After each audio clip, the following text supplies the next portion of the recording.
My name is Augustus Muli. I'm the party leader of National Liberal Party. For the last few days, everybody has been talking about the selection panel that's going to be choosing IEBC commissioners. As a party, NLP took part in elections to choose the representatives from Political Parties Liaison Committee that will sit in that selection panel to choose IEBC commissioners. My party belongs to the Azimio coalition. Currently, the parties in that coalition are 23 in number. The Office of the Registrar of Political Parties organized in conjunction with the IEBC elections to this effect.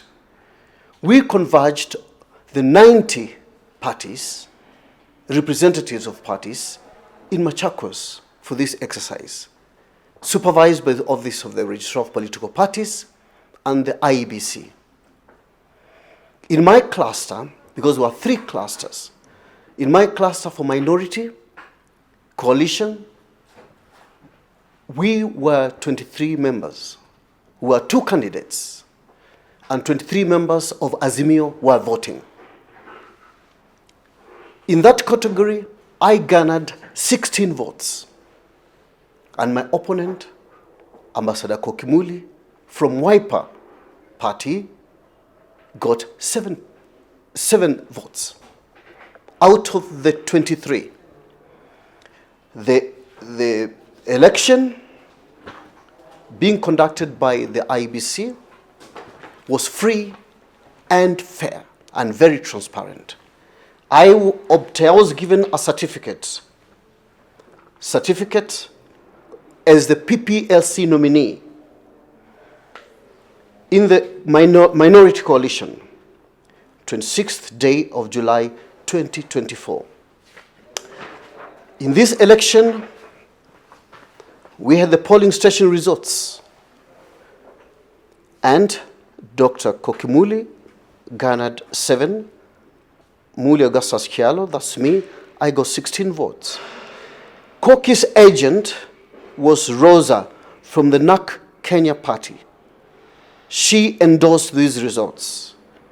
John Mwangi from Ubuntu party was my agent. He endorsed these results. The presiding officer was Ruth Makudhu.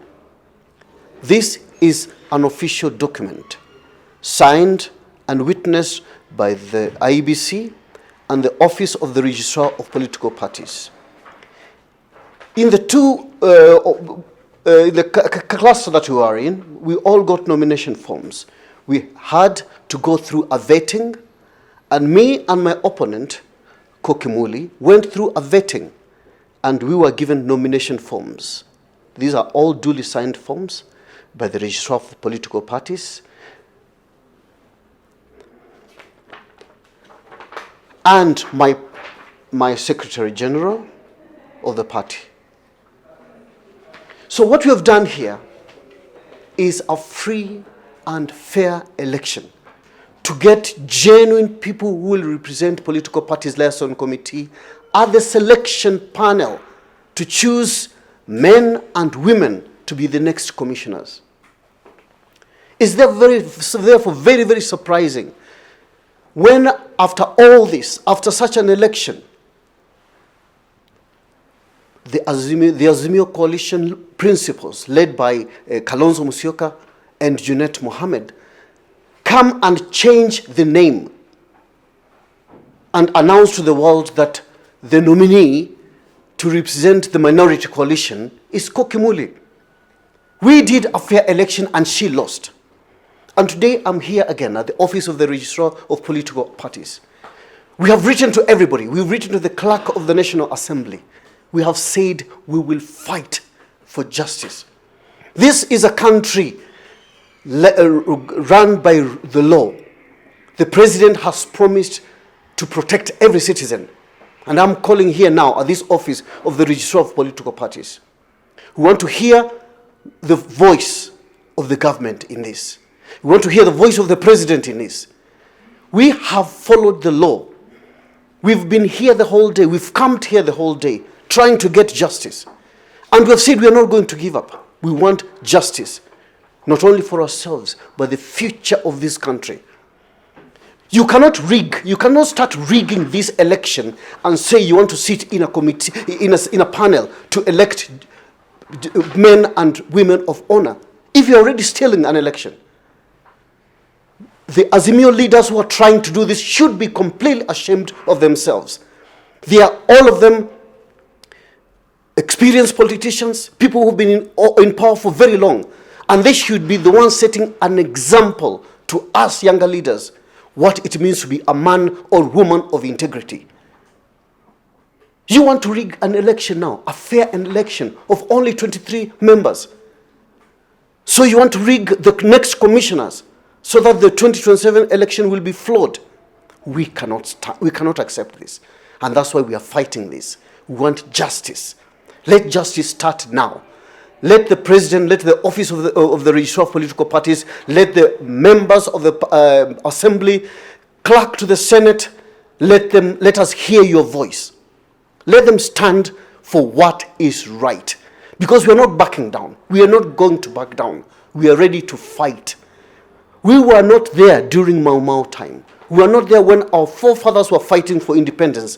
But we are here now. We are here today. This is what it means fighting for independence. We are ready to die for it.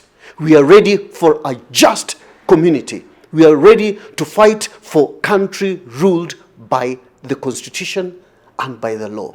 So we request the President, as the person responsible to withholding the Constitution, for protecting the citizens, is your time now to come out.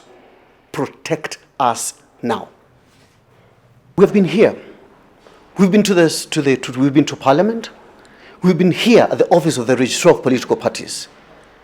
Nobody has bothered to listen to us. Nobody has bothered. This is to the Senate, received by the Senate. This is the Registrar of Political Parties. We have written to them. Nobody has cared to reply to us. They don't care because we are the small people. And that's why we are looking now at the President. We are looking at the members of Parliament. What are you going to do about it? Are you going to let us, because we are the weaker ones, are you going to let us be prosecuted in this country? We have said we are ready to die for this country. We are waiting to see what the President does.